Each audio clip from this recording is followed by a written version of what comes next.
Brought to you by NBC bearing, भारताची पहिली bearing उत्पादक. मुंबई उच्च न्यायालयाने मुख्यमंत्री महोदयांनी भोंगे मुक्त महाराष्ट्राचा आदेश दिला आहे.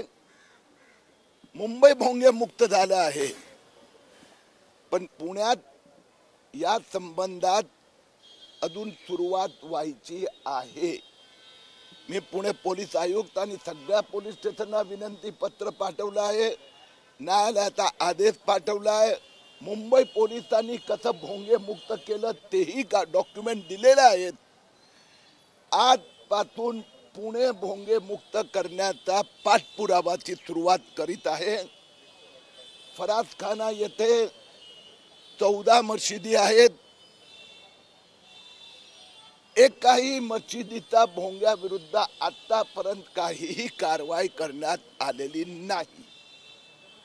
भोंगा आणि स्पीकर दोन मध्ये आसमान जमिनाचा अंतर आहे.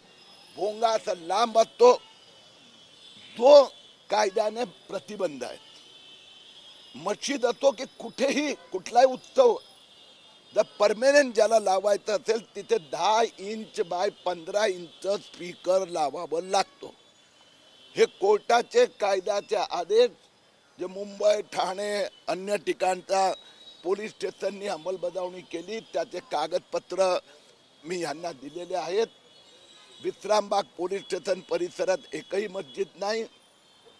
मला विश्वास आहे की पुण्याचे पोलीस आयुक्त मुंबई पोलीस आयुक्तांनी जे केलं ते पुण्यात करून दाखवणार. मुंबई पोलीस तुम्ही म्हणताय की मुंबईचा विषय जो आहे की मुंबई भोंगे मुक्त झाली, पुण्यात 7 आमदार तुमचेच आहेत, त्यांना या गोष्टीचा विसर पडला होता का सगळ्या बाबतींचा? तुम्हाला यावं लागतं इथल्या आमदारांनी आवाज उठवलेला नाही.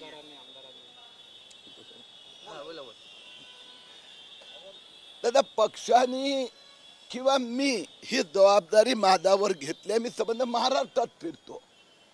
आज पुण्यात पण पदाधिकारी माझ्या सोबत आहेत आणि विधानसभेत सगळ्याच आमदारांनी आवाज उठवला होता. तर पक्षाचा एक कार्यकर्ता म्हणून मी संकल्प केला की यासाठी मी फक्त पुण्यात नाही सगळीकडे फिरतोय. ठाण्यात गेलो होतो, परवा नाशिकला गेलो होतो, संभाजीनगरला गेलो होतो. संभाजीनगर पोलीस आयुक्तांनी मला सांगितलं 70% भोंगे खाली उतरवले. पुण्याला गती द्यायची आहे, त्यामुळे जरा थोडं विशेष लक्ष देत आहेत. तुम्ही फक्त मशिदींवरील अंगीकृत भोंग्यांची मागणी केली आहे का इतर धार्मिक स्थळ पण आहेत? गृहमंत्री सर ते इथं कसं ऐकत नाही? तुम्ही फक्त अनधिकृत भोंग्यांची मागणी केली आहे, ही स्पेसिफिक मशिदींवरील आहे का इतर धार्मिक स्थळांचा पण समावेश आहे या भागात? आकडेवारी काय? दिवसात 5 वेळा पहाटे 5 वाजेपासून रोज एवढ्या मोठ्याने एका मस्जिदीवर 4-4, 5-5 भोंगे, आसपासच्या इमारतीवर पण भोंगे. हे मला फक्त मशिदीवरच आढळलं आहे. नियम सगळ्यांना लागू पडतो. सगळ्यात पहिला नियम मी लागू केला हा कायद्याचा अंमलबजावणी. मी मुंबई नवरात्र उत्सव महामंडळाचा अध्यक्ष होतो. हा कायदा 2002 मध्ये अटल बिहारी वाजपेयी सरकारने आणला. 10 नंतर बंद करणं आहे. तर हे सगळ्यांना लागू पडतोय. माझ्या घरावर पण जर उद्या मी भोंगा लावला तर माझ्यावर राजकीय पक्षाच्या सभेत पण आता बॉक्स स्पीकरचा वापर होतो. म्हणून ध्वनी प्रदूषण कायदा सगळ्यांना लागू होतोय. दादागिरी फक्त या मशिदीच्या नावाने काही पॉलिटिकल लीडर करतायत. वोट जिहादला याचा अंग बनवलेला आहे आणि म्हणून हे बोलावं लागतंय. बाकी लोक हे सांगत नाही मैं करूंगा ये. इथे तर म्हणणार किरीट तुम्हा की तंगडी तोड डालेंगे, उसके घर में घुस के मारेंगे. म्हणून किरीट तुम्हाला रस्त्यावर यावं लागतं. आपण म्हणजे तुम्ही म्हणले की मुंबईत बंद होतात, म्हणजे मुख्यमंत्र्यांचं मुंबईत ऐकलं जातं, पुण्यात ऐकलं जात नाही काय? मी आपल्याला बोलताना सांगितलं की मी परवा संभाजीनगरला गेलो होतो. तिकडे ऐकत नाही. अरे मुंबई सोडून मला पुण्यात पोलीस कारवाई करत नाहीये असं तुमचं म्हणणं आहे का? तुम्ही आल्यावरच तुम्ही म्हणता आजपासून कारवाई होणार. तुम्ही आयुक्तांशी बोललात का या संदर्भात? तुम्हीच माझं ऐकत नाही.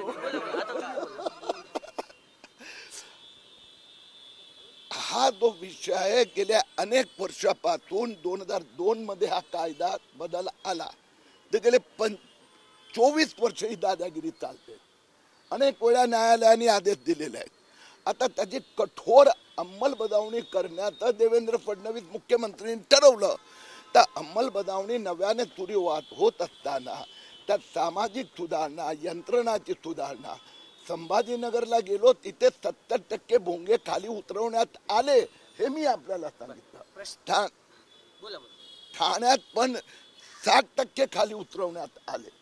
पुण्यात पण उतरवले असेल, पण मी या फरोज खान आता सांगतोय आकडा दिला की ते आता अनेक जिल्ह्यात काम सुरू झालेले आहेत, अनेक जिल्ह्यात व्हायचं आहे. सगळ्या ठिकाणी ऐकणार आणि पुढच्या काही आठवड्यात पूर्ण महाराष्ट्र भोंग्यामुक्त होणार. प्रश्न असा आहे ना की तुम्ही आता पुण्यात सारखीच ते आहे. दोघांपैकी एक राज ठाकरेंनी हीच भूमिका घेतली होती, त्यांची तुमची भूमिका एकच आहे. त्या संदर्भात तुम्ही राज ठाकरेंना परत भेट घेऊन परत सोबत करणार काय हे सगळं? तर मी उत्तर देतो ना. अरे आता हजारो वर्षापासून बोलतायत सगळे राजकीय नेते, 2022 पासून बोलतायत. आलं लक्षात? विधानसभेत पण 2016 मध्ये पण उच्च न्यायालयाने आदेश दिले होते. रस्त्यावर किरीट तुम्ही उतरला. धन्यवाद. तुम्ही भोंगे नाही, ते जाऊ दे ना आता. दुसरा विषय. ध्वनी प्रदूषणाचा कायदा तुम्ही सगळ्यांसाठी लागू होता असं म्हणलं. पुण्यात आहात तुम्ही म्हणून हा प्रश्न आहे.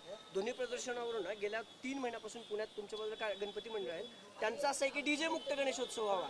मग आता मशिदीवरचे जर भोंगे उतरवत असतील तर गणेशोत्सव पण डीजे मुक्त करायचा का? त्यातून पण ध्वनी प्रदूषण होतं. दादा, या दोन्ही प्रश्नाचा काही संबंधच नाही. उत्तर ऐकायचं, मध्ये नाही बोलायचं. बरं. याचा काही संबंध नाही आहे.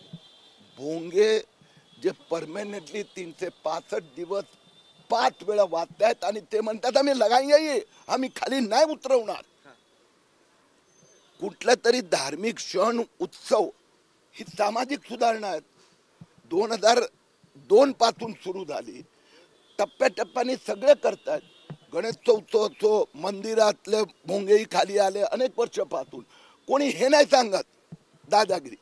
दुसरी गोष्ट डीजे, तर डीजे पण एक सुधारणाच आहे सामाजिक, आणि ते डीजे वाचून पण आपल्याला हळूहळू त्या संबंधात ध्वनी प्रदूषण कायद्याचा अंमलबजावणी करण्याच्या दिशेने पुढे जावं लागणार. ओके.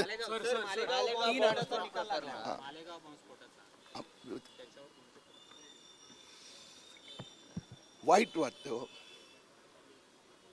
काँग्रेस असो, शरद पवार, एनसीपी असो, उद्धव ठाकरे सेना यांच्यामध्ये स्पर्धा लागली आहे. यांच्यातला एक नेता म्हणतो हिंदू आतंकवादी आहे, दुसरा म्हणतो भगवा आतंकवाद, तिसरा म्हणतो सनातनी आतंकवाद. म्हणजे मुस्लिमांना खुश करण्यासाठी, वोट जिहासाठी हे नेते एवढे खालच्या पातळीवर जात आहेत की हिंदुस्थानाची संस्कृती, हिंदू संस्कृती आहे, हिंदू धर्म पाळतात लोक. भगवा त्यांना बदनाम करण्याची स्पर्धा चालली आहे. त्याचं मला दुःख वाटतं. तुमचे खासदार मेधा कुलकर्णी म्हणले यावर चित्रपट निघावा, मालेगाव फाईल्स म्हणून एक चित्रपट निघावा म्हणून तुम्हाला वाटतंय का तसं? साहेब, मुंबई ब्लास्ट असेल किंवा मालेगाव ब्लास्ट असेल, दोन्ही आरोपी आतापर्यंत निर्दोष मुक्तता झाली. मग हा ब्लास्ट झाला का नाही झाला, का कोण याला दोषी आहे? 1 मिनिट, किमान मुंबई ट्रेन ब्लास्ट संबंध प्लीज असा प्रश्न. नाही सर, आरोपीच नाही ना त्याच्या अजून. अरे दादा, भोंगाचं मुक्ती होणार, पण तुझ्यापासून पण मला थोडं संरक्षण दे. मुद्दा असा आहे की मुंबई 2006चा ब्लास्ट म्हणजे आपण हा प्रश्न विचारू शकतो, कारण की त्या पीडितांना घेऊन मी गेलो होतो मंत्रालयात.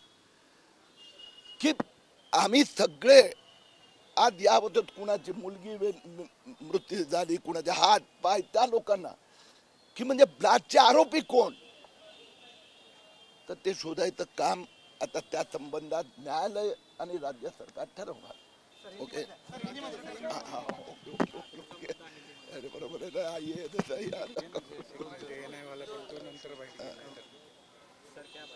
नाही, तो म्हणतोय ए नाही वाला आहे तर त्यालाही बोलू.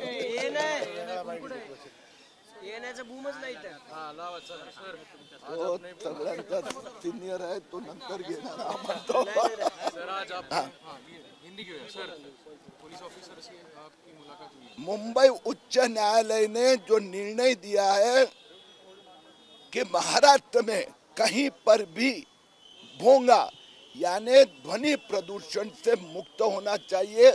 मुख्यमंत्री देवेंद्र फडणवीस ने इस संबंध में महाराष्ट्र पुलिस ने एक नियमावली SOP बनाई है। मुंबई ने 100% इसका अमल किया है। संभाजीनगर में 70% हुआ है, ठाणे में 60%, पुणे में इसकी इम्प्लीमेंटेशन की गति बहुत कम है। इसलिए आज मैं यहाँ पर आया हूँ। या फराज खाना पुलिस स्टेशन, विश्राम बाग पुलिस स्टेशन, यहाँ पर 14 मस्जिदें, एक ने भी भोंगा लाउड स्पीकर नीचे उतारा नहीं है। इस अभियान की शुरुआत मैं यहाँ पर विशेष ध्यान देने वाला हूँ। पूरे महाराष्ट्र में घूमता हूँ। हम आने वाले कुछ सप्ताह में पुणे भोंगा मुक्त करेंगे, लाउड स्पीकर मुक्त करेंगे। महाराष्ट्र भी दिवाली के पहले भोंगा मुक्त हो जाएगा। इस बारे में राज्य सरकार और कड़ी कार्रवाई कर रही है। उनका रिपोर्ट आ जाएगा, बाद में आगे। Brought to you by NBC bearing, भारताची पहिली बेअरिंग उत्पादक।